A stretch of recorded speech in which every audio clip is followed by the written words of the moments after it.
तो कैसे हैं आप लोग? मेरा नाम अनुरूप नायक है और आज हम लोग देखने जा रहे हैं न्यूक्लियोफिलिक स्ट्रेंथ का ऑर्डर। तो ये आपके हैलो एल्केन्स और हैलो एरीन्स चैप्टर का जो है सेकंड लेक्चर है। तो चलिए शुरू करते हैं बिना टाइम पास किए। तो मेरा पहला टॉपिक यही होगा, वेरिएशन ऑफ न्यूक्लियोफिलिक नेचर और न्यूक्लियोफिलिसिटी। इसका एक एक्सपेरिमेंटल ऑर्डर हमें डिस्कस करना है। तो एक्सपेरिमेंटल वैल्यूज जो है वो आप याद करने को याद कर सकते हो। तो मैं लिस्ट आपको बता के दे रहा हूँ। एसिटेट सबसे पहले आएगा, सबसे वीकेस्ट है। फिर Cl माइनस, फिर Br माइनस, फिर N3 माइनस, फिर आपका CH3O माइनस जिसको हम मिथॉक्साइड बोलते हैं। मिथॉक्साइड आएगा, फिर साइनाइड आएगा, फिर थायोसाइनेट होता है SCN माइनस। फिर आता है आपका I माइनस, फिर आता है CH3S माइनस। तो ये जो ऑर्डर आपके सामने है एक्सपेरिमेंटल है और ये पोलर प्रोटिक सॉल्वेंट में ट्रू है। और अगर आपको पोलर प्रोटिक सॉल्वेंट नहीं चाहिए तो पोलर एप्रोटिक सॉल्वेंट में भी ले सकते हो। तो उस केस में आपका ऑर्डर होगा I माइनस, SCN माइनस, उसके बाद आएगा Br माइनस, फिर आएगा Cl माइनस, फिर आएगा N3 माइनस, उसके बाद आएगा एसिटेट, एसिटेट के बाद आएगा आपका साइनाइड CN माइनस, फिर आपका आएगा CH3S माइनस और फिर CH3O माइनस आएगा। और ये ऑर्डर आपका पोलर एप्रोटिक सॉल्वेंट के लिए ट्रू है। अब क्वेश्चन यहाँ पे ये हो जाता है कि आप ये इतना सारा याद कैसे रखोगे? तो याद रखने की एक्चुअली आपको बहुत ज़्यादा ज़रूरत नहीं पड़ेगी। आप कुछ रूल्स यूज़ करोगे तो ऑलमोस्ट आपको ऑर्डर मिल जाएगा। आप कंपैरिज़न बहुत आराम से कर सकते हो। तो हम लोग कंपैरिज़न के कुछ रूल्स लिखता हूँ मैं, कुछ ऑलमोस्ट 9 रूल्स है मेरे पास। तो वो 9 रूल्स को अगर आप उसी ऑर्डर में, जिस ऑर्डर में मैं देता हूँ, अभी ऑर्डर चेंज करोगे तो डिफ़िकल्ट हो जाएगा। बट अगर आप ऑर्डर सेम रखोगे तो आपको आंसर आ जाएगा। आपको हमेशा कंपैरिज़न के जो आंसर्स होते हैं, किसी भी बुक के उठा लो, तो आपको आंसर्स आ जाएँगे। ठीक है? तो किसी भी एग्जाम, किसी भी बुक का आपको आंसर आना चाहिए, वही इंपॉर्टेंट है। एक्सपेरिमेंटल डिटेल्स आप कितना याद कर लोगे? तो हर एक चीज़ के लिए एक एक्सपेरिमेंटल ऑर्डर होगा, वो याद करते रह जाओगे तो फिर याद ही करने बैठ जाना पड़ेगा 10 साल तक। तो इस वजह से मुझे ये सब पसंद नहीं है। मैं इसके लिए कुछ रूल्स लिखता हूँ, मैं रूल्स आपको बता दूँगा। तो रूल्स फ़ॉलो करोगे तो आपको हमेशा आंसर आएगा। तो हम लोग रूल नंबर 1 से शुरू करते हैं। तो रूल नंबर 1 ये बोलता है कि अगर आपके पास 2 पार्टिकल्स हैं, एक में नेगेटिव चार्ज है, दूसरे में नेगेटिव चार्ज नहीं है। तो इस केस में अगर आपके पास एक न्यूट्रल है, एक नेगेटिवली चार्ज है, तो नेगेटिवली चार्ज वाले में, क्योंकि प्रोटॉन के कंपैरिजन में इलेक्ट्रॉन का जो नंबर है वो ज़्यादा है, तो उस वजह से उसका न्यूक्लियोफिलिक स्ट्रेंथ या फिर इलेक्ट्रॉन डोनेशन का जो स्ट्रेंथ होता है वो बहुत ज़्यादा होगा। तो नेगेटिवली चार्ज जो पार्टिकल होगा वो हमेशा न्यूट्रल से स्ट्रॉन्गर होगा। तो negatively charge nucleophile is stronger than neutral nucleophile. अब जैसे एक एग्जाम्पल के लिए मैं अगर OH माइनस और वाटर ले लूँ, तो उस केस में क्या होगा कि OH माइनस क्योंकि नेगेटिवली चार्ज है तो उसका स्ट्रेंथ ऑब्वियसली ज़्यादा होना चाहिए। यही मेरा रूल 1 बोलता है। अब कुछ केसेस में ऐसा भी हो सकता है कि आपको OH माइनस ना देके आपको NaOH दिया। उस केस में क्या करोगे? ये NaOH जो है वो Na प्लस और OH माइनस में डिसोसिएट होता है। तो अगर आपको ये पता है कि Na प्लस और OH माइनस में डिसोसिएट होता है तो पहले डिसोसिएशन कर लो और डिसोसिएट होने के बाद जो पार्टिकल मिलता है उसको उठा के न्यूक्लियोफिलिक स्ट्रेंथ कंपेयर कर लो। जैसे इसमें OH माइनस बन रहा है तो उससे आपका कंपैरिजन हो जाएगा। तो आयोनिक कंपाउंड्स अगर है तो कैटायन और एनायन उठाओ, उसके बाद आपको कंपैरिजन करना है। तो एक एग्जांपल इस पे भी देख लेते हैं। NaOET और ETOH मतलब सोडियम इथॉक्साइड, इसको सोडियम इथॉक्साइड बोलते हैं और ये आपका इथाइल अल्कोहल है। इन दोनों का अगर मैं कंपेयर कर रहा हूँ तो आपका सोडियम इथॉक्साइड जो है वो Na प्लस और इथॉक्साइड में डिसोसिएट हो रहा है। तो ये आयोनिक कंपाउंड है, इसमें नेगेटिवली चार्ज पार्टिकल है। तो इस वजह से मैं बोल सकता हूँ कि नेगेटिवली चार्ज पार्टिकल वाला जो आयोनिक कंपाउंड था उसका न्यूक्लियोफिलिक स्ट्रेंथ ज्यादा होगा न्यूट्रल मॉलिक्यूल से। तो ये आपका ऑर्डर आएगा। तो आई होप ये चीज़ क्लियर है आपको। एक और एग्जांपल लेते हैं, सोडामाइड और अमोनिया, जिसमें सोडामाइड को आप डिसोसिएट करा सकते हो Na प्लस और NH2 माइनस में। और अगर ये डिसोसिएशन हो गया आपको पता है तो आपके पास नेगेटिवली चार्ज न्यूक्लियोफाइल है जो कि स्ट्रॉन्गर होगा न्यूट्रल न्यूक्लियोफाइल से। तो ये आपका रिजल्ट होगा। तो ऐसे सिंपल कंपैरिजन आप कर सकते हो। ये आपका फर्स्ट रूल है। ठीक है? तो अगर आपको सेम सेम कंपाउंड दिखेगा, या ऐसा नहीं होगा कि अलग अलग होगा, अगर अलग है तो भी हमेशा नेगेटिवली चार्ज पार्टिकल स्ट्रॉन्गर होंगे। तो रूल नंबर 2 पे चले आते हैं। रूल नंबर 2 है कि न्यूक्लियोफिलिक स्ट्रेंथ जो है वो ग्रुप नंबर पे डिपेंड करता है। कि अगर आपका ग्रुप नंबर कम है, जैसे कार्बन का ग्रुप नंबर 14 है, तो अगर आपका डोनर एटम कार्बन है, तो वो आपका बेटर न्यूक्लियोफाइल होगा as compare to F minus, क्योंकि F माइनस की इलेक्ट्रोनेगेटिविटी ज़्यादा है, तो वो डोनेट करना नहीं चाहता। तो nucleophilic strength is inversely proportional to group number, but आपको ये चीज़ याद रखना है कि ये सिर्फ सेम पीरियड के एलिमेंट्स के लिए वैलिड है। तो valid for elements of same period. जैसे कि मेरे पास सी माइनस है, इसके ऊपर कुछ और ग्रुप्स भी कनेक्टेड होंगे, मुझे उससे अभी फ़र्क नहीं पड़ रहा, और एफ माइनस है। तो सेम पीरियड में अगर आप देख रहे हो तो इलेक्ट्रोनेगेटिविटी लेफ्ट टू राइट जो है वो इंक्रीज होती है। तो सी माइनस की इलेक्ट्रोनेगेटिविटी, कार्बन की इलेक्ट्रोनेगेटिविटी 2.5 है, फ्लोरीन की इलेक्ट्रोनेगेटिविटी 4.0 है। तो क्योंकि कार्बन की इलेक्ट्रोनेगेटिविटी कम है और ग्रुप नंबर भी कम है उसका, तो क्योंकि उसकी इलेक्ट्रोनेगेटिविटी कम है तो वो आराम से इलेक्ट्रॉन्स डोनेट करेगा। बट फ्लोरीन जो है वो बहुत ज़्यादा ऐसे ऑब्सेस हो जाता है इलेक्ट्रॉन्स के साथ, तो वो इलेक्ट्रॉन डोनेट ही नहीं करना चाहता किसी को, क्योंकि इसकी इलेक्ट्रोनेगेटिविटी ज़्यादा है। तो एक एग्जाम्पल देख लेते हैं, CH3S माइनस और Cl माइनस। तो सल्फर जो है वो ग्रुप 16 का ऑक्सीजन फैमिली का है, और क्लोरीन जो है वो हैलोजन फैमिली का है, तो ग्रुप 17 है। तो ग्रुप नंबर 17 क्योंकि ज़्यादा है तो उसका न्यूक्लियोफिलिक स्ट्रेंथ कम होगा। ये सेम पीरियड के एलिमेंट्स के लिए है, तो ये आपका ऑर्डर होगा। तो आपको ये आई होप समझ आ रहा है। एक और क्वेश्चन उठा के देखते हैं। CH3 minus, NH2 minus, OH minus और F माइनस है। आपको सिर्फ इसके ग्रुप नंबर पता करना है, 14, 15, 16 और 17। तो जैसे ही आपको पता है कि ग्रुप नंबर फ्लोरीन का सबसे ज़्यादा है तो उसका स्ट्रेंथ सबसे कम होगा।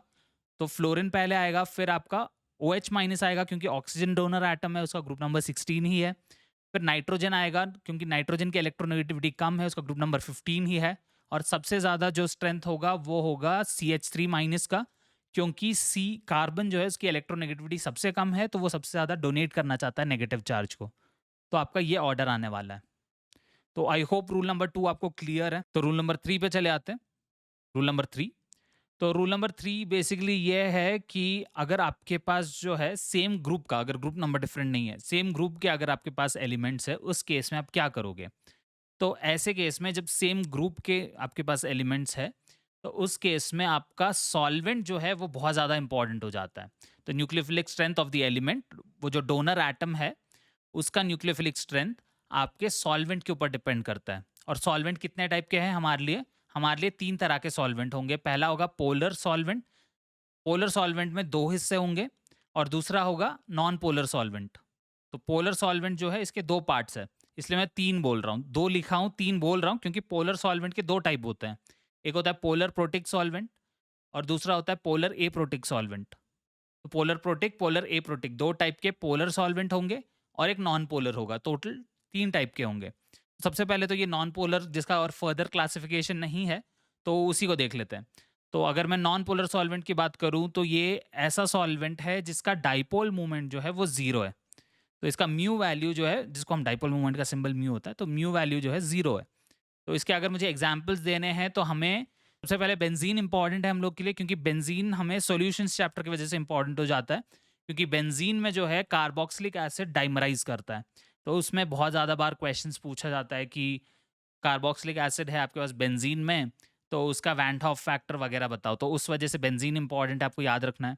CCl4 hello alkenes hello arenes जो अभी के हम चैप्टर डिस्कस कर रहे हैं, इस वजह से इंपॉर्टेंट है। इसके अलावा आपका साइक्लोहेक्सेन इंपॉर्टेंट हो जाता है, पेंटेन इंपॉर्टेंट हो जाता है, हेक्सेन इंपॉर्टेंट है। तो ये कुछ एग्जांपल्स है। इसके अलावा भी एक बहुत कॉमनली ऑर्गेनिक केमिस्ट्री में हमें दिखता है, वो है CS2। तो इसमें अगर 3 सबसे इंपॉर्टेंट की अगर मैं बात करूं तो वो बेंजीन रिंग फिजिकल केमिस्ट्री की वजह से इंपॉर्टेंट है, CCl4 और CS2 जो है वो ऑर्गेनिक केमिस्ट्री की वजह से इंपॉर्टेंट है। तो ये 3 ही अगर आप याद रख लोगे तो भी चलेगा, बाकी के 3 याद नहीं भी रखोगे तो चलता है। तो ये आपका नॉन पोलर सॉल्वेंट का लिस्ट कंप्लीट हो गया। इसके बाद हम लोग देखते हैं कि पोलर प्रोटिक सॉल्वेंट क्या होता है। तो पोलर प्रोटिक सॉल्वेंट, तो सबसे पहली चीज़ पोलर प्रोटिक सॉल्वेंट के बारे में क्या है कि पोलर प्रोटिक सॉल्वेंट में ये पोलर का मतलब क्या है कि इसका डाइपोल मूवमेंट जो है वो आपका नॉन ज़ीरो होगा। अगर ज़ीरो है तो वो नॉन पोलर हो जाता है। तो नॉन ज़ीरो डाइपोल मूवमेंट है, मतलब म्यू का कुछ वैल्यू होगा। और प्रोटिक का मतलब है कि ऐसा मॉलिक्यूल जो H+ दे सकता हो। तो पोलर मतलब नॉन ज़ीरो डाइपोल मूवमेंट वाला, और प्रोटिक का मतलब होता है जो H+ दे सके। तो solvent that has non zero dipole movement, zero नहीं है, कुछ और है, कुछ वैल्यू है, आप कैलकुलेट कर सकते हो एक्सपेरिमेंट करके, और ये H+ देने की कैपेसिटी रखता है। तो अब यहाँ पे क्वेश्चन आ जाता है कि कैसे पता चलेगा कि H+ दे सकता है। तो उसके लिए मैं एक छोटा सा कहानी बोल के रखता हूँ कि अगर हाइड्रोजन है हाइड्रोजन कुछ स्पेसिफिक एटम से कनेक्टेड है तो उस केस में वो प्रोटिक हो जाता है। तो अगर हाइड्रोजन है कनेक्टेड टू सोना, ऐसे करके याद करता हूँ मैं, तो सल्फर, ऑक्सीजन, नाइट्रोजन, और अगर हाइड्रोजन जो है वो एसिड का पार्ट है तो उस केस में वो पोलर प्रोटिक सॉल्वेंट हो जाएगा। प्रोटिक H+ होगा तो पोलर है, और वो हाइड्रोजन जो है इन चार में से किसी एक का पार्ट है तो आपका वो प्रोटिक हो जाता है। तो S मतलब सल्फर, O मतलब ऑक्सीजन, N मतलब नाइट्रोजन, और A मतलब पार्ट ऑफ एसिड, एसिड का हिस्सा है, जैसे HCl है, HF है। तो कुछ और एग्जाम्पल्स देखते हैं हम लोग, प्रॉपर एग्जाम्पल्स देखते हैं। तो वाटर पोलर प्रोटिक सॉल्वेंट है, क्यों? क्योंकि पोलर है। पहले तो ये एकदम सिमेट्रिकल तो है नहीं, तो पोलर है, और इसमें हाइड्रोजन जो है वो ऑक्सीजन से कनेक्टेड है, तो SONA में O आता है तो उस वजह से ये पोलर प्रोटिक होगा। H2S सल्फर जो सबसे पहला है वही है, तो H2S में सल्फर से डायरेक्टली कनेक्टेड है तो उस वजह से ये भी आपका पोलर प्रोटिक होगा। इसके बाद हम लोग एक ईथर ले लेंगे। इसमें अगर आप देखोगे हाइड्रोजन कार्बन से कनेक्टेड है, और हमारा रूल था SON या फिर एसिड का पार्ट। इसको हम लोग एसिड नहीं बुलाते हैं, तो एसिड तो है नहीं, सल्फर से कनेक्टेड नहीं है हाइड्रोजन, ऑक्सीजन से डायरेक्ट कनेक्शन तो है नहीं, कार्बन से कनेक्टेड है, तो S भी नहीं हुआ, O भी नहीं हुआ, नाइट्रोजन तो मॉलिक्यूल में है ही नहीं, तो N भी नहीं हुआ, और ना तो ये एसिड है, तो ये तो नहीं हो सकता। नेक्स्ट है आपका एमोनिया। एमोनिया में हाइड्रोजन जो है नाइट्रोजन से कनेक्टेड है तो ये भी पोलर प्रोटिक है, ये एसिटिक एसिड है, तो मॉलिक्यूल ही एसिड है। अगर नाम में एसिड है और हाइड्रोजन है उसमें, तो वो आपका पोलर प्रोटिक सॉल्वेंट का पार्ट है, ये पोलर प्रोटिक सॉल्वेंट होगा एसिटिक एसिड जो है। फिर नेक्स्ट है CH3NH2। इसमें CH3 वाला जो हाइड्रोजन है वो तो कार्बन से कनेक्टेड है, बट NH2 वाला जो हाइड्रोजन है वो नाइट्रोजन से कनेक्टेड है, जिसके वजह से ये पोलर प्रोटिक हो जाएगा। फिर एसीटोन एक एग्जाम्पल है। एसीटोन अगर मैं देखूं तो एसीटोन जो है वो पोलर प्रोटिक सॉल्वेंट नहीं है। इसका रीजन क्या है? क्योंकि हाइड्रोजन जो है वो कार्बन से कनेक्टेड है, ना कि ऑक्सीजन से, और इसको हम एसिड भी नहीं बोलते हैं, तो इस वजह से ये आपका पोलर प्रोटिक सॉल्वेंट नहीं होगा। फिर नेक्स्ट जो है हम लोग एक एल्डिहाइड ले लेते हैं। तो एल्डिहाइड में हाइड्रोजन जो है एक तो कार्बन से कनेक्टेड है, लेफ्ट साइड वाला, और दूसरा भी कार्बोनिल कार्बन से ही कनेक्टेड है, तो हर जगह क्योंकि कार्बन से ही कनेक्टेड है, ये भी आपका पोलर प्रोटिक सॉल्वेंट नहीं हो सकता। इसके अलावा हाइड्रोजीन, हाइड्रोजीन में आप देखो चारों के चारों हाइड्रोजन नाइट्रोजन को कनेक्टेड है, तो ये भी पोलर प्रोटिक हो सकता है। फिर नेक्स्ट है हाइड्रोक्सिलमीन, NH2OH। तो इसमें भी आप देखो NH2 वाला हाइड्रोजन भी, OH वाला हाइड्रोजन भी, दोनों ही आपके SONA का पार्ट है, ऑक्सीजन और नाइट्रोजन दोनों है, तो मतलब पोलर प्रोटिक होना ही है इसको। फिर मीथेन अगर हम देखें तो मीथेन तो नहीं है, क्योंकि हाइड्रोजन जो है पूरे के पूरे कार्बन से कनेक्टेड है, तो SONA का पार्ट तो है नहीं, मीथेन को हम लोग एसिड तो बोलते नहीं है, तो ये तो नहीं होगा। तो आपको ऐसे याद रखना है, मतलब आप आइडेंटिफाई कर सकते हो मॉलिक्यूल को। इसके अलावा फिर तीसरा जो सॉल्वेंट था वो कौन सा था? वो था पोलर एप्रोटिक सॉल्वेंट। अब इसका एक्चुअल डेफिनेशन क्या है? पोलर मतलब वही है कि नॉन जीरो डाइपोल मोमेंट होना चाहिए। एप्रोटिक मतलब जो प्रोटॉन नहीं दे सकता हो। तो solvent that has non zero dipole moment but can not produce H+। H+ produce नहीं कर सकता। कैसे पता चलेगा नहीं कर सकता? जो हाइड्रोजन, सल्फर, ऑक्सीजन, नाइट्रोजन और एसिड का पार्ट है, तो उस केस में वो H+ प्रोटिक हो जाता है, अगर वो नहीं है तो एप्रोटिक है।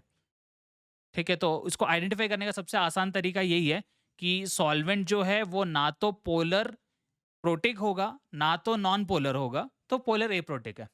Solvent that is neither non polar nor polar protic. तो ये इसकी कहानी है। अगर मुझे एग्जाम्पल देखना है तो सबसे पहला एग्जाम्पल इसका THF है, जिसका स्ट्रक्चर कुछ ऐसा होगा, एक साइक्लिक ये ईथर है। ठीक है, दूसरा एग्जाम्पल एसीटोन है। ये एग्जाम्पल्स बहुत ज़्यादा इंपॉर्टेंट होने वाले हैं। तो एसीटोन आपका सेकंड एग्जाम्पल है। थर्ड वाला DMF है। टोटल ऐसे 5 एग्जाम्पल्स हम याद करेंगे। DMF का फुल फॉर्म क्या है? डाईमिथाइल फॉर्मामाइड, जिसका स्ट्रक्चर कुछ ऐसा दिखेगा। इसके अलावा DMSO है, जिसका मतलब होता है डाईमिथाइल सल्फॉक्साइड, और उसका स्ट्रक्चर भी कुछ ऐसा है। अब इसके अलावा जितने भी ईथर्स होंगे हमारे, तो उस केस में वो भी आपका पोलर एप्रोटिक सॉल्वेंट होगा। इसको हम ROR करके जनरल फॉर्मूला लिखते हैं। तो हम लोग रूल 3 देख रहे थे, हम लोग सॉल्वेंट का क्लासिफिकेशन नहीं देख रहे थे, तो हम लोग रूल 3 पे वापस चले आते हैं। मैंने अभी तक बस यही बोला था कि रूल 3 जो है ये सॉल्वेंट पे डिपेंड करता है।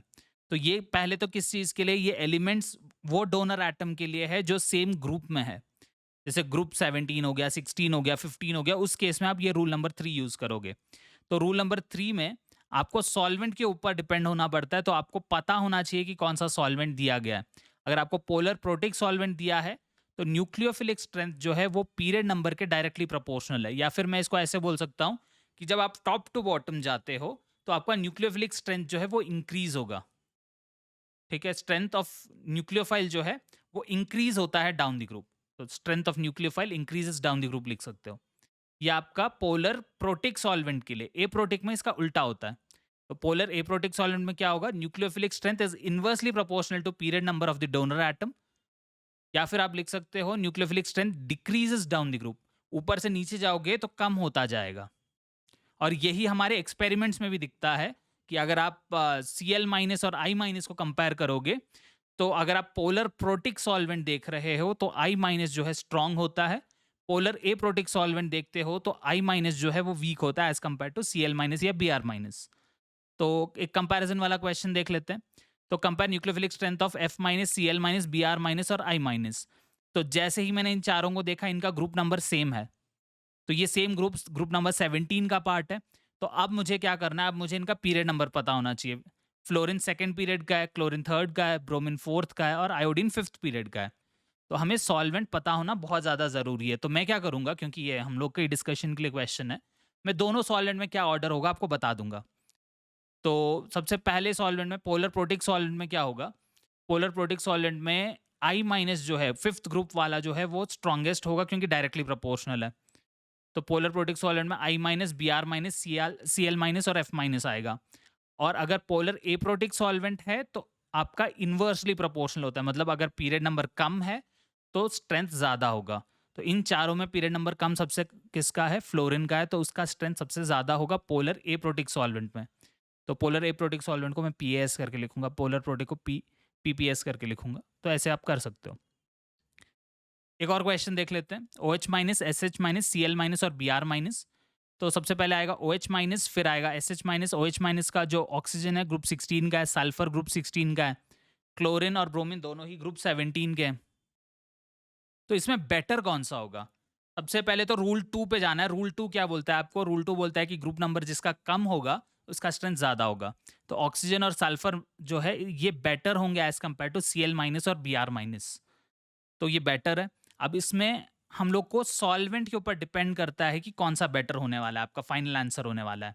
जैसे मैं इतना तो बोल सकता हूँ बस ये ग्रुप नंबर देख के, OH माइनस और SH माइनस जो है वो बेटर है as compare to Cl minus और Br माइनस।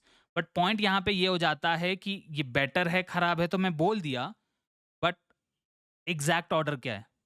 तो उसके लिए हमें सॉल्वेंट पता होना चाहिए। जैसे मुझे पता है कि ये आपका सेकेंड पीरियड का है, ये आपके थर्ड पीरियड का है, ये आपका थर्ड पीरियड का है, ये आपका फोर्थ पीरियड का है। तो इसलिए बोल रहा हूँ रूल उसी ऑर्डर में यूज करो जिस ऑर्डर में मैंने आपको दिया है। ठीक है, तो अगर हम लोग के पास पोलर प्रोटिक सॉल्वेंट है तो डाउन द ग्रुप इंक्रीज होगा, मतलब सल्फर स्ट्रॉन्गेस्ट है, फिर ऑक्सीजन, फिर आएगा Br माइनस, फिर आएगा Cl माइनस। ये आपका ऑर्डर है। और अगर आपके पास पोलर ए प्रोटिक सॉल्वेंट है उस केस में क्या होगा, OH माइनस, SH माइनस तब भी बेटर होगा क्योंकि इनका ग्रुप नंबर जो है कम है, बट डाउन द ग्रुप जो है वो न्यूक्लियोफिलिक स्ट्रेंथ जो है वो डिक्रीज होता है, मतलब OH माइनस बेटर है। या फिर आप बोल सकते हो ग्रुप नंबर के इन्वर्सली प्रोपोर्शनल है तो OH माइनस बेटर है as compare to SH minus, और Cl माइनस Br माइनस में Cl माइनस बेटर है as compare to Br minus. तो फाइनल ऑर्डर ये होगा। तो आप ये कर सकते हो, इसी ऑर्डर में यूज करना है। ऑर्डर अगर आप चेंज करते हो तो बहुत ज़्यादा प्रॉब्लम हो जाएगा। तो आई होप आपको रूल नंबर 3 समझ आ रहा है। हम लोग रूल नंबर 4 पे चले आते हैं। अब रूल नंबर 4 से लेके 9 तक, मैं बोला हूँ टोटल 9 रूल्स यूज करता हूँ मैं। तो रूल नंबर 4 से लेके 9 तक जो है तभी ही यूज किया जाता है जब इनमें डोनर एटम जो है एग्जैक्टली सेम है। तो हम रूल नंबर 4 से शुरू करेंगे। रूल नंबर 4 ये बोलता है कि रेजोनेंस पे फोकस करो, और न्यूक्लियोफिलिक, अगर आपको रेजोनेंस के बारे में पता है तो न्यूक्लियोफिलिक स्ट्रेंथ जो है वो रेजोनेंस के इन्वर्सली प्रोपोर्शनल है। ये लॉजिकल भी इसीलिए है कि अगर आपके पास लोन पेयर कॉन्जुगेशन में है तो अवेलेबल ही नहीं होगा, और अगर अवेलेबल नहीं है तो वो कैसे आपको डोनेट करके मिल जाएगा। तो nucleophile in conjugation with minus R group और adjustive group will show low nucleophilicity, क्योंकि वो डोनेट करने के लिए रहेगा ही नहीं। तो एक क्वेश्चन ले लेते हैं। तो अगर ये 3 एग्जाम्पल देखोगे तो यहाँ पे रेजोनेंस है सेकेंड वाले मॉलिक्यूल में। थर्ड वाले मॉलिक्यूल में बेंजीन का रेजोनेंस है। कौन सा बेटर रेजोनेंस है? बेंजीन का रेजोनेंस, क्योंकि उसमें रेजोनेटिंग स्ट्रक्चर ज़्यादा है तो बेटर होने वाला है एज़ कम्पेयर टू आपका ये ईथीन ग्रुप का। तो उस वजह से ये जो फिनॉक्साइड है, इसमें क्योंकि रेजोनेंस बहुत ज़्यादा है, उस वजह से इसका स्ट्रेंथ सबसे कम होगा। और फर्स्ट वाला जो ऑप्शन है, इसमें आप रेजोनेंस देख ही नहीं सकते, तो इसका लोन पेयर हमेशा इसके पास अवेलेबल है, तो ये हमेशा डोनेट करने के लिए तैयार हो गया है। तो इस वजह से फर्स्ट वाला मॉलिक्यूल सबसे स्ट्रॉन्गेस्ट होगा और लास्ट वाला मॉलिक्यूल ऐसे सबसे वीकेस्ट होगा। तो हम इसका ऑर्डर ये लिखेंगे। तो आई होप आपको ये समझ आ रहा है। एक और एग्जांपल लेते हैं। फिनॉक्साइड है मेरे पास और एसीटेट है। तो एसीटेट का मुझे पता है रेजोनेंस होता है, इक्विवेलेंट रेजोनेंस स्ट्रक्चर बनता है इसका। तो कुछ ऐसा दिख रहा है। इन दोनों में अगर आप देखोगे, इन दोनों रेजोनेंस स्ट्रक्चर में स्टेबिलिटी का डिफरेंस बिल्कुल ही नहीं है। ऐसे मॉलिक्यूल्स जिनकी स्टेबिलिटी एग्जैक्टली सेम है, जिनका रेजोनेंस स्ट्रक्चर का स्टेबिलिटी एग्जैक्टली सेम है, उसको हम लोग इक्विवेलेंट रेजोनेटिंग स्ट्रक्चर बोलते हैं। और जिसका भी इक्विवेलेंट रेजोनेटिंग स्ट्रक्चर आएगा, वो बहुत ही ज़्यादा स्टेबल होगा। उसका रेजोनेंस का जो एक्सटेंट है वो बहुत हाई होने वाला है और इसका रेजोनेंस हाइब्रिड कुछ ऐसा दिखता है। और क्योंकि इसका इसमें इक्विवेलेंट रेजोनेंस स्ट्रक्चर है, क्योंकि इसका जो वाइट में और येलो में जो मॉलिक्यूल्स मैंने ड्रॉ किया है, इनकी स्टेबिलिटी एग्जैक्ट सेम है, तो इसका रेजोनेंस जो है, जो परसेंटेज रेजोनेंस जो है वो बहुत ज़्यादा होने वाला है। तो इक्विवेलेंट रेजोनेंस स्ट्रक्चर की वजह से इसका एक्सटेंट बहुत इंक्रीज हो जाता है और एक्सटेंट अगर इंक्रीज हुआ तो न्यूक्लियोफिलिक स्ट्रेंथ कम होने वाला है। तो ऑर्डर ऐसे आएगा। फिनॉक्साइड जो है वो ज़्यादा आपका न्यूक्लियोफिलिक है। और अगर आपको ऐसे कन्फ्यूजन हो रहा है तो मैं एक जनरल ऑर्डर यूज़ करता हूँ इसके लिए, कि आपका एल्कोक्साइड जो है हमेशा स्ट्रॉन्गर होगा, फिर फिनॉक्साइड आएगा, फिर आपका एसीटेट या फिर ऐसे कार्बोक्सिलेट आयंस आएंगे, फिर सल्फोनेट आयंस आएंगे। कार्बोक्सिलेट और सल्फोनेट की स्ट्रेंथ सबसे कम क्यों है इन चारों में? क्योंकि इसमें इक्विवेलेंट रेजोनेंस स्ट्रक्चर है। अगर मैं कार्बोक्सिलेट की बात करूं तो इसमें 2 इक्विवेलेंट रेजोनेटिंग स्ट्रक्चर है और सल्फोनेट में 3। क्योंकि 3 रेजोनेटिंग स्ट्रक्चर है सल्फोनेट में, उसमें रेजोनेंस सबसे ज़्यादा होगा और इसी वजह से इसका स्ट्रेंथ सबसे कम है, इसका न्यूक्लियोफिलिक स्ट्रेंथ सबसे कम है। तो ये एक जनरल ऑर्डर है जिसको मैं यूज़ कर सकता हूँ। तो इसका मेन रीज़न यही है कि इक्विवेलेंट रेजोनेटिंग स्ट्रक्चर में एक्सटेंट ऑफ रेजोनेंस बहुत ज़्यादा होने वाला है। तो एक क्वेश्चन और देख लेते हैं हम लोग।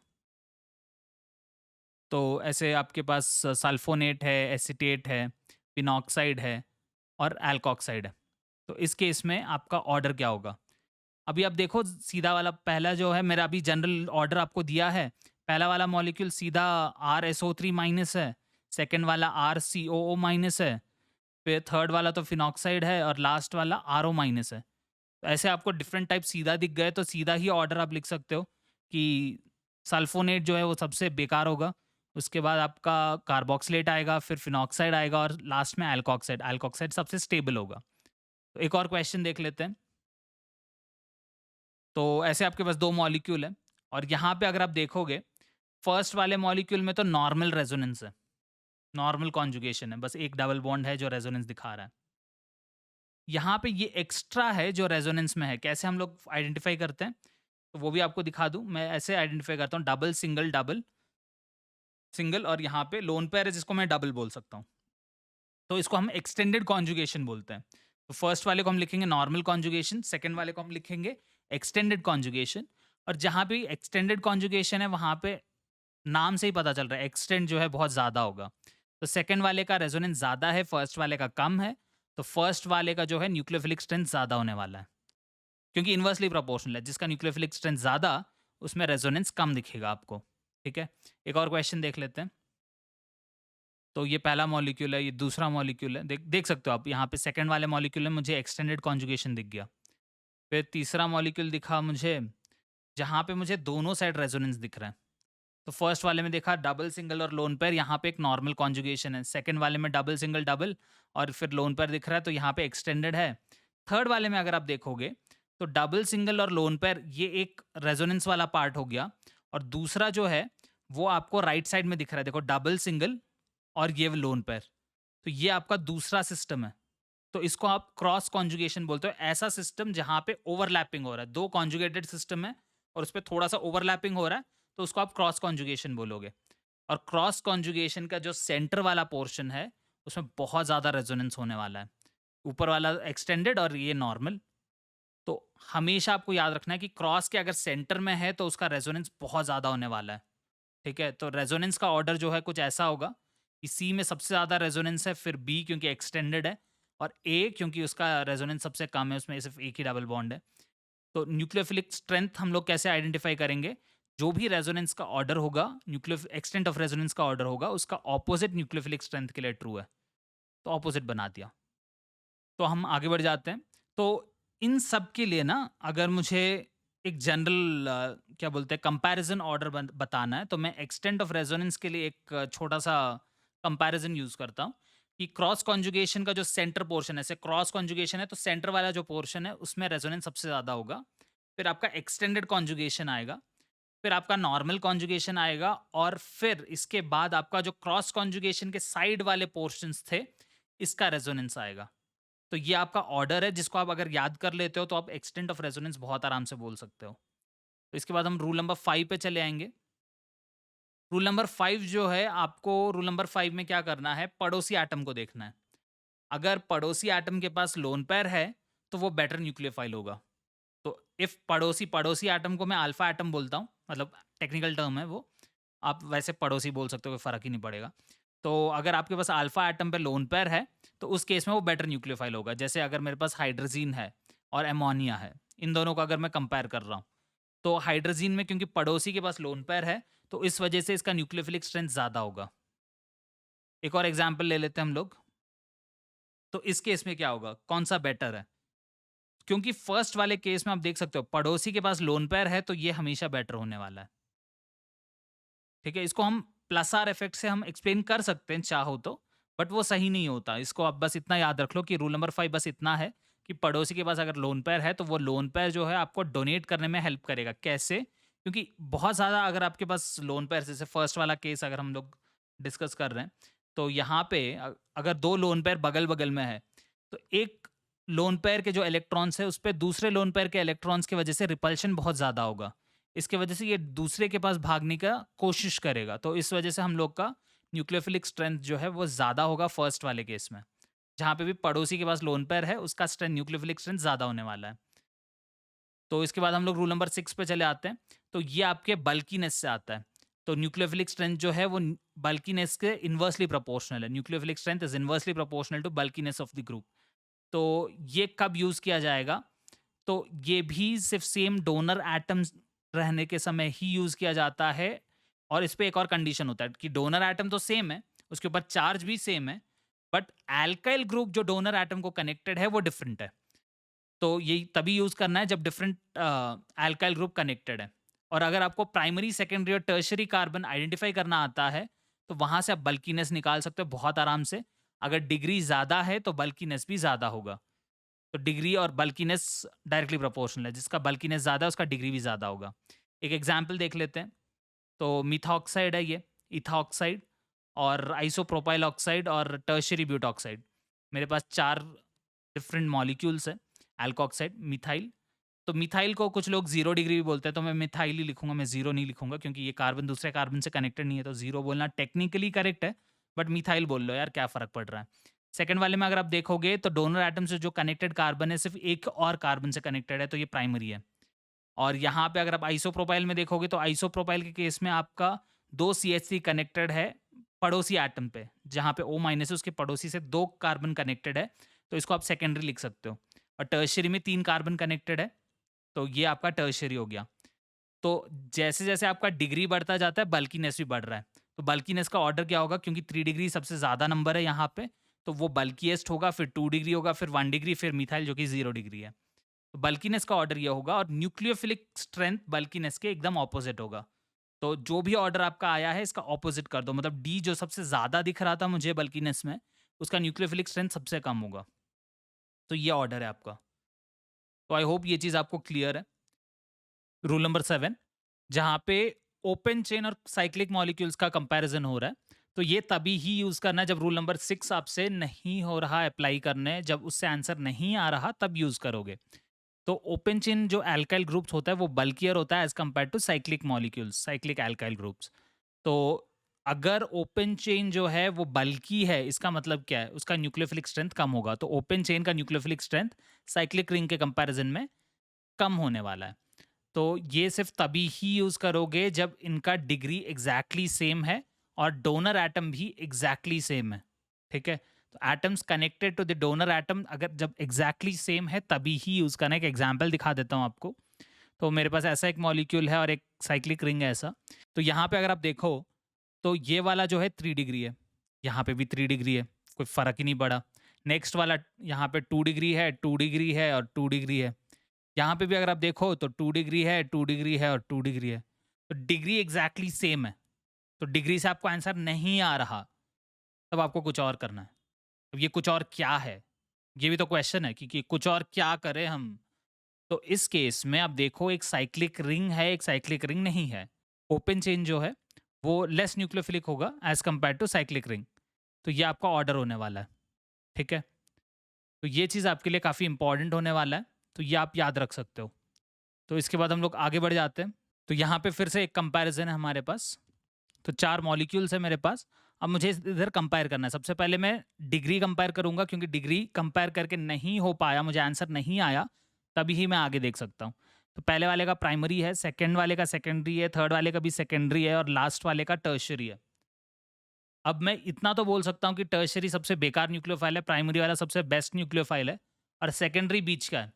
तो ये सेकेंडरी जो बीच का है इसके केस में क्या करोगे? सेकेंडरी में आप देख रहे हो एक साइक्लिक है, एक साइक्लिक नहीं है। यहाँ से मुझे ऑर्डर समझ आ रहा है कि प्राइमरी सबसे बेस्ट होगा, फिर आपका जो है बी और सी में डिसाइड करना है, जहाँ पे साइक्लिक लेस बल्कि है तो वो बेटर होगा। तो ए के बाद सी आएगा, फिर बी आएगा, फिर डी आएगा और ऑर्डर यही है। तो इस वजह से मतलब उसी ऑर्डर में यूज़ करो। रूल नंबर 6 पहले, फिर रूल नंबर 7, इसके बाद रूल नंबर 8। जब रूल नंबर आपका 7 तक फेल हो गया, आपको 7 तक आपने यूज़ किया और आंसर नहीं आ रहा, उस केस में रूल 8 यूज़ करोगे। और रूल 8 बस बहुत ही सिंपल है कि न्यूक्लियोफिलिक स्ट्रेंथ जो है वो डायरेक्टली प्रोपोर्शनल है प्लस आई इफेक्ट को। और रूल नंबर 9 भी बहुत ऐसा ही सिमिलर दिखता है तो उसको भी साथ में देख लेंगे। रूल नंबर 9 जो है वो होगा कि न्यूक्लियोफिलिक स्ट्रेंथ है inversely proportional minus I effect को, क्योंकि न्यूक्लियोफिलिक स्ट्रेंथ उसका ज़्यादा होगा जो डोनेट आराम से करे। प्लस आई इफेक्ट ज़्यादा है का मतलब उसमें इलेक्ट्रॉन डेंसिटी ज़्यादा है तो वो आराम से डोनेट करेगा। जबकि अगर आप न्यूक्लियोफिलिक स्ट्रेंथ कंपेयर कर रहे हो ऐसे ग्रुप्स का जहाँ पे माइनस आई इफेक्ट है, तो वहाँ पे माइनस आई की वजह से इलेक्ट्रॉन को रिमूव किया जा रहा है, तो न्यूक्लियोफिलिक स्ट्रेंथ ऑब्वियसली कम हो जाना चाहिए। तो अगर आपका माइनस आई इफेक्ट है तो कम हो रहा है, प्लस आई इफेक्ट है तो ज़्यादा हो रहा है। इसका एक एग्जाम्पल देख लेते हैं। तो ऐसा एक मॉलिक्यूल है और एक CF3 लिख दिया यहाँ पे। तो अगर मैं ये दोनों मॉलिक्यूल को कंपेयर करूँ तो राइट साइड वाले में माइनस आई इफेक्ट है, बट लेफ्ट साइड वाले में अगर आप देखो तो सिर्फ हाइड्रोजन है उधर फ्लोरीन की जगह पे, जो कि आपका रेफरेंस होता है तो वहाँ पे कुछ देखने की भी ज़रूरत नहीं है। तो माइनस आई इफेक्ट वाला जो है वो लेस न्यूक्लियोफाइल होगा। तो फर्स्ट वाला मॉलिक्यूल ज़्यादा न्यूक्लियोफिलिक है, इसको हम लोग मिथाइल सल्फोनेट बोलते हैं, ठीक है। और राइट साइड वाले को ट्राईफ्लोरो, क्योंकि 3 फ्लोरीन है, मिथाइल सल्फोनेट, ठीक है। तो ये चीज़ आपके लिए थोड़ा सा इंपॉर्टेंट हो जाता है। राइट साइड वाले को आप ट्रिफलेट भी बोलते हो, तो ये चीज़ थोड़ा सा इंपॉर्टेंट है। एक और भी हम लोग देखते हैं, CH3 C double O bond O minus मतलब एसिटेट और ट्राईफ्लोरो एसिटेट। तो इन दोनों में अगर आप देखो तो ट्राईफ्लोरो ग्रुप में जो है माइनस आई इफेक्ट ज़्यादा है। तो जैसे माइनस आई इफेक्ट ज़्यादा है, मुझे दिख रहा है माइनस आई, तो मैं बोल सकता हूँ कि इसका न्यूक्लियोफिलिक स्ट्रेंथ जो है वो कम होने वाला है। तो बस ये आंसर है। इतना सिंपल है, बट इसके लिए आपको पहले के 7 रूल्स चेक करने हैं, वहाँ से आंसर नहीं आया तब आगे का सोच सकते हो। एक एग्जाम्पल दिखा देता हूँ आपको। तो ऐसे मेरे पास 3 मॉलिक्यूल है, तो मैंने लिखा पूरा रूल्स 1 2 3 4 5 6 7 8 9 तक पूरा लिख दिया। तो पहले हम रूल नंबर 1 देखते हैं। रूल नंबर 1 क्या बोलता है? नेगेटिवली चार्ज पार्टिकल जो है वो ज़्यादा न्यूक्लियोफिलिक होगा। उधर से आंसर नहीं आ रहा, सबके पास नेगेटिव चार्ज है, मैं क्या करूँ? तो रूल नंबर 1 तो बेकार है। तो रूल नंबर 2 पे चले आओ। रूल नंबर 2 बोलता है जिसका ग्रुप नंबर कम होगा उसका न्यूक्लियोफिलिक स्ट्रेंथ ज़्यादा है। सबका ग्रुप नंबर तो एग्जैक्टली सेम है, 15 15 15 है सबका, क्योंकि नाइट्रोजन ही डोनर एटम है हर जगह। तो डोनर एटम एग्जैक्टली सेम है तो ग्रुप नंबर सेम हो गया, तो रूल नंबर 2 भी आंसर नहीं दे रहा। तो उसके बाद क्या करोगे? रूल नंबर 3, अगर सेम पीरियड के एलिमेंट है तो आपको सॉल्वेंट पे डिपेंड करना है, बट ये सेम पीरियड के एलिमेंट तो है ही, बट सेम एलिमेंट भी है। तो रूल नंबर 3 से भी आंसर नहीं आने वाला, क्योंकि पीरियड नंबर भी एग्जैक्ट सेम हो जाएगा। रूल नंबर 3 भी बेकार है। तो इसके बाद क्या करोगे? इसके बाद रूल नंबर 4 पे चले आओगे।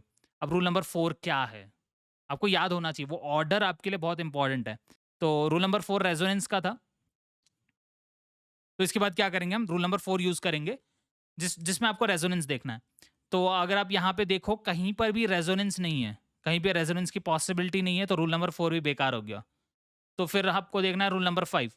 रूल नंबर 5 क्या बोलता है? अगर पड़ोसी पड़ोसी एटम के पास लोन पेयर है तो बेटर न्यूक्लियोफाइल है। हाँ, यहाँ पे पड़ोसी के पास न्यूक्लियो मतलब पड़ोसी के पास लोन पेयर है यहाँ पे, ठीक है? तो रूल नंबर 5 मेरे लिए इम्पोर्टेंट हो जाएगा। और मेरे पास लोन पेयर कहाँ-कहाँ पे? इस वाले के पास पड़ोसी के पास है, यहाँ पे भी पड़ोसी के पास है। दोनों जगह आप देखो तो पड़ोसी के पास लोन पेयर है, तो ए और सी का जो न्यूक्लियोफिलिक स्ट्रेंथ है वो ज़्यादा होगा बी से, क्योंकि रूल नंबर 5। अब इसके बाद क्या करोगे? इसके बाद नेक्स्ट जो रूल है वो आपका एल्काइल ग्रुप के लिए, जो कि वैलिड नहीं है। फिर रूल नंबर 7 भी वही है, bulkiness of open chain is more than bulkiness of cyclic ring, तो वो भी बेकार हो गया। इसके बाद क्या करोगे? इसके बाद रूल 8 देखना है। रूल 8 और 9 एक साथ ही देखता हूँ मैं, क्योंकि प्लस आई माइनस आई देख के मुझे डिसाइड करना होता है। तो NH2 को अगर मैं देखूँ तो NH2 ग्रुप मेरा माइनस आई ग्रुप है, और OH ग्रुप भी मेरा माइनस आई ग्रुप है। इन दोनों में ज़्यादा माइनस आई कौन सा दिखाता है? OH ग्रुप ज़्यादा माइनस आई दिखाएगा। तो माइनस आई इफेक्ट जितना ज़्यादा होगा उतना न्यूक्लियोफिलिक स्ट्रेंथ कम होगा।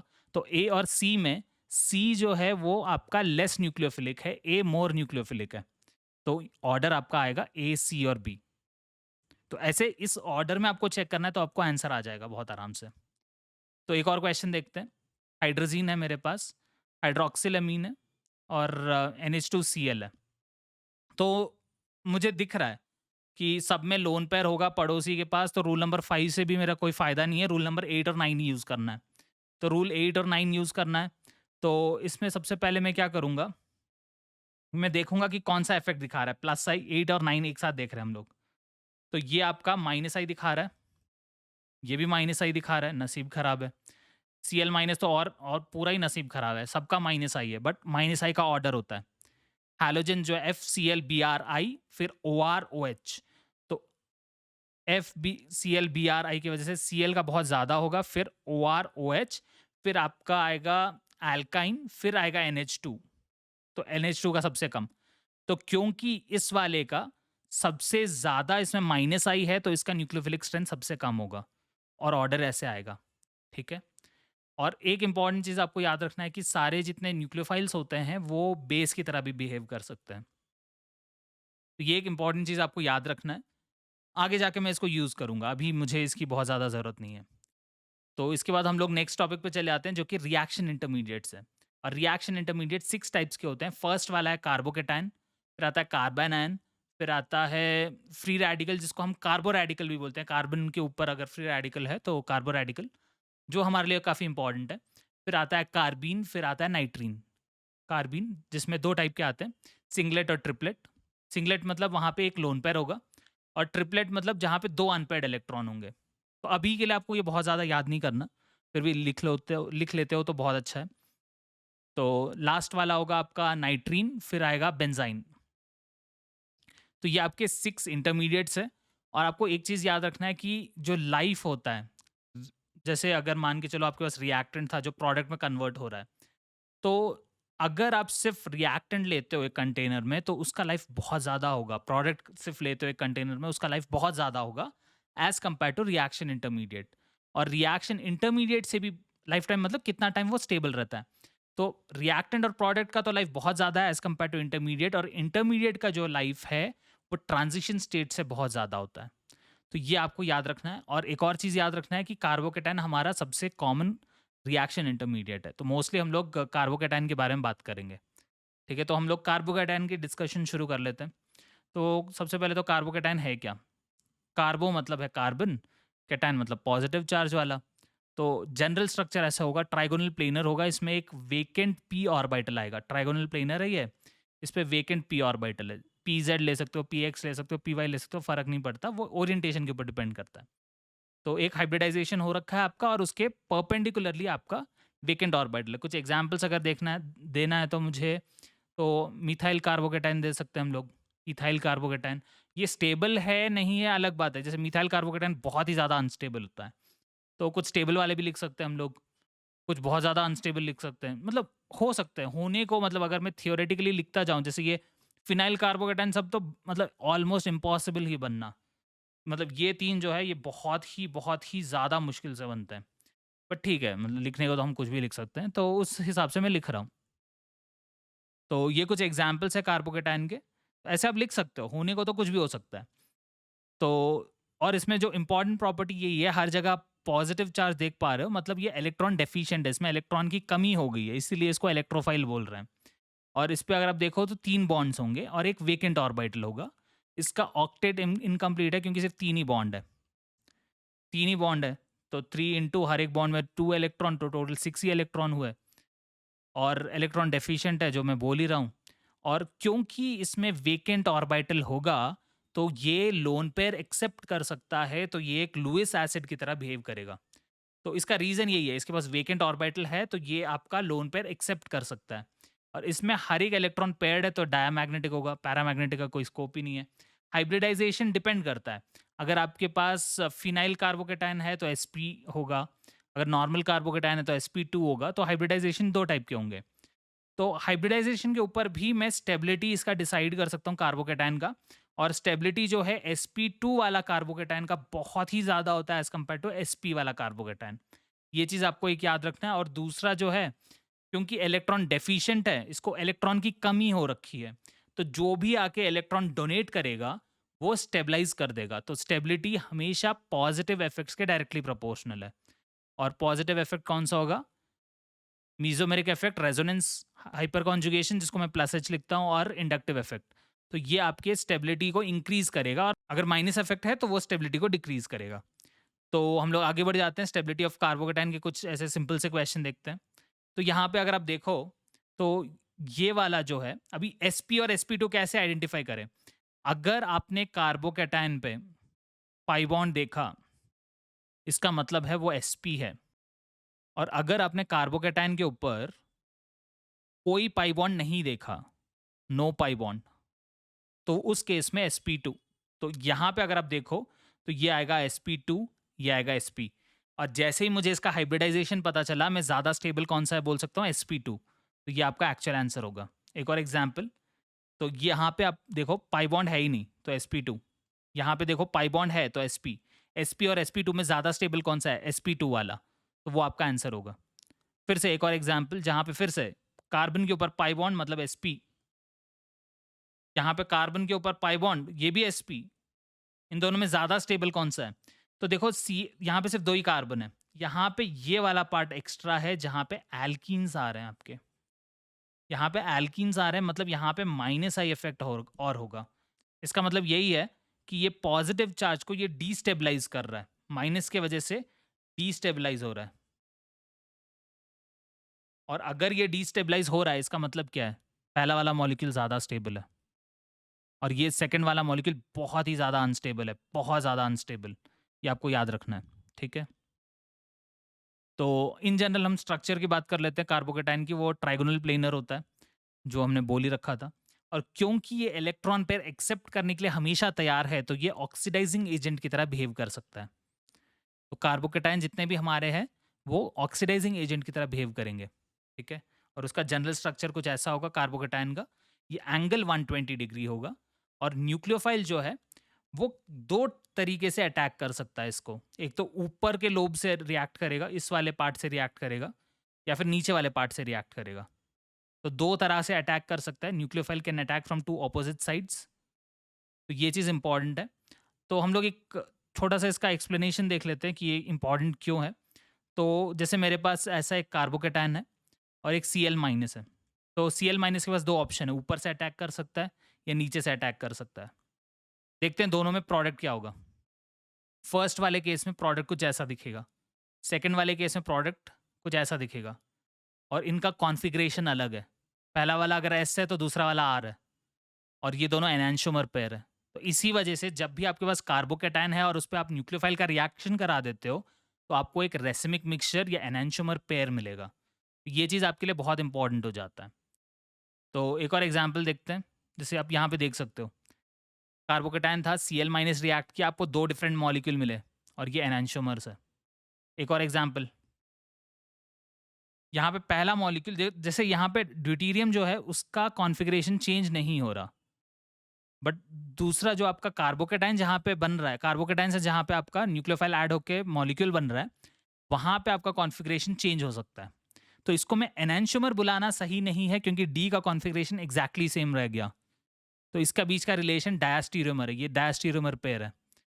तो हम क्या करेंगे, इसमें एक कहानी बना देंगे। तो आप यहाँ पे देख सकते हो, फर्स्ट वाले केस में अगर आपका रिएक्टेंट में कोई और कायरल नहीं था तो एनांशियोमर पेयर बना। सेकंड वाले केस में कायरल कार्बन था, रिएक्टेंट जो है उसमें कायरल कार्बन पहले से पड़ा था, इस वजह से वहां पे डायस्टीरियोमर बन गया। तो ये कहानी आप लिख सकते हो।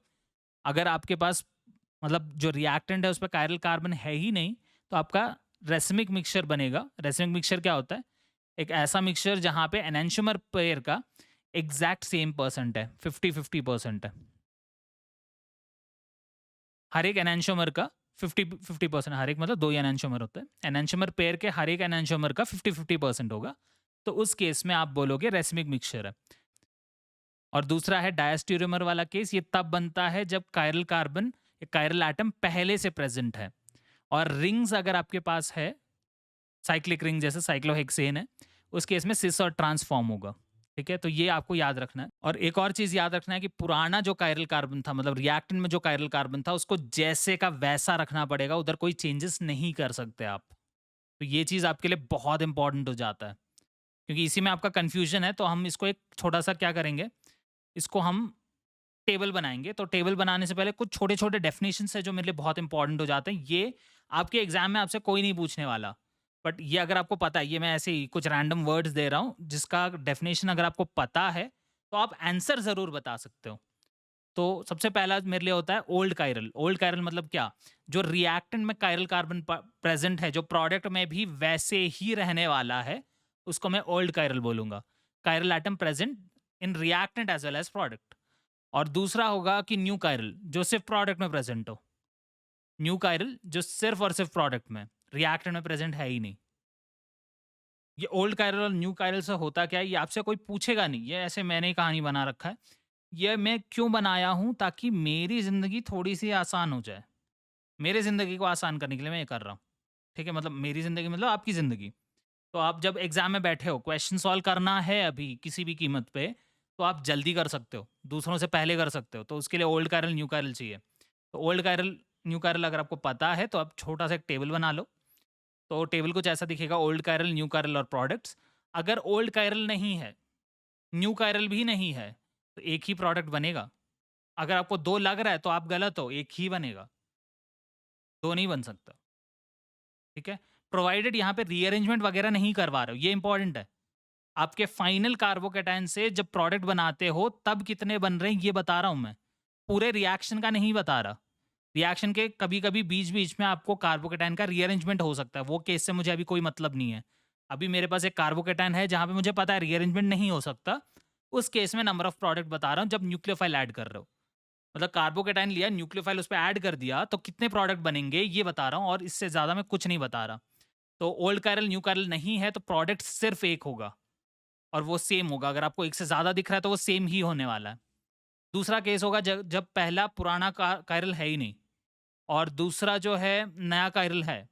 तो उस केस में आपके 2 प्रोडक्ट्स बनेंगे, और उनका रिलेशनशिप जो है वो एनेंटियोमर्स होंगे या रेसिमिक मिक्सचर बनेगा।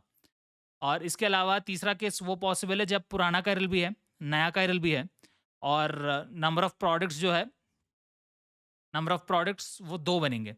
इस बार इसमें रिलेशनशिप जो है वो एनेंटियोमर नहीं डायस्टीरियोमर होगा। तो ये चीज़ आपके लिए इंपॉर्टेंट है।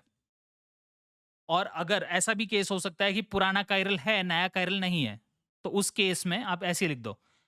तो पुराना कायरल है, नहीं है, फ़र्क नहीं पड़ता। अगर नया कायरल नहीं है, तो एक ही प्रोडक्ट बनेगा।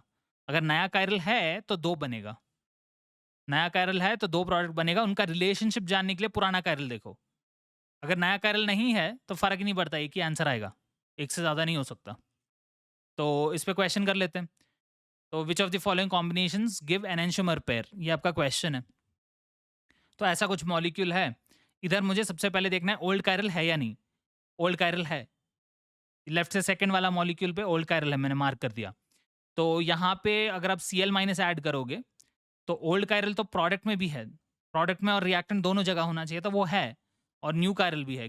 कायरल कैसे आइडेंटिफाई करते हो आप? ऐसा कार्बन एटम जिसके चारों ग्रुप डिफरेंट है। तो यहाँ पे न्यू कायरल भी दिख रहा है मुझे, ओल्ड कायरल भी दिख रहा है प्रोडक्ट में, और रिएक्टेंट में भी ओल्ड कायरल था। तो ओल्ड कायरल, न्यू कायरल दोनों है। मतलब नंबर ऑफ प्रोडक्ट कितने होंगे? 2। और रिलेशन क्या होगा? डायस्टीरियोमर। ठीक है? तो बेसिकली मॉलिक्यूल कौन-कौन से होंगे? कुछ ऐसा दिखेंगे आपके। तो ये 2 मॉलिक्यूल्स हैं जो बनेंगे और इसमें आप देखो तो डायस्टीरियोमर है, सिर्फ़ एक कायरल कार्बन का जो है स्ट्रक्चर चेंज हो रहा है, दूसरे का चेंज नहीं हो रहा। एक और क्वेश्चन देख लेते हैं। इस बार आप रिएक्टेंट साइड में देखो, ये CH3 है, ये भी CH3 था। तो दोनों में कोई डिफरेंस है नहीं, तो ये कायरल तो है नहीं, तो नो ओल्ड कायरल। फिर प्रोडक्ट अगर आप देखोगे, प्रोडक्ट में क्योंकि पुराना कायरल नहीं है, नया कायरल है या नहीं देखते हैं एक बार। तो यहाँ पे अगर आप देखो तो ये वाला कार्बन नया कायरल है। पुराना कायरल नहीं है, नया कायरल बन गया मतलब 2 प्रोडक्ट, क्योंकि नया कायरल बन गया। और इनमें रिलेशनशिप जानने के लिए पुराना कायरल देखो, नहीं है। क्योंकि पुराना कायरल नहीं है, तो यहाँ पे एनेंटियोमर बनेगा। मतलब 2 मॉलिक्यूल बनेंगे, एनेंटियोमर पेयर बनेंगे। एक और एग्ज़ाम्पल देख लेते हैं। तो ऐसा एक मॉलिक्यूल दिखा, इस पे मैं Cl- ऐड कर दिया। अब यहाँ पे ओल्ड कायरल है क्या? पुराने मॉलिक्यूल में कायरल है? नहीं है। न्यू कायरल है क्या? न्यू कायरल भी नहीं है। ना ओल्ड था, ना न्यू है, तो उस केस में क्या होगा? एक ही प्रोडक्ट बनेगा। तो नेक्स्ट एग्ज़ाम्पल देख लेते हैं। नेक्स्ट एग्ज़ाम्पल पे मेरे पास ऐसा मॉलिक्यूल है। यहाँ पे क्या मेरे पास पुराना कायरल है क्या? यहाँ पे अगर आप देखो, कोई कायरल-वायरल नहीं है रिएक्टेंट में। प्रोडक्ट अगर आप देखो, तो प्रोडक्ट में कायरल है। पुराना कायरल नहीं था, नया कायरल है, इसका मतलब क्या है? 2 प्रोडक्ट बनेंगे क्योंकि नया कायरल बन गया और इनका रिलेशनशिप एनेंटियोमर होगा क्योंकि पुराना कायरल नहीं था।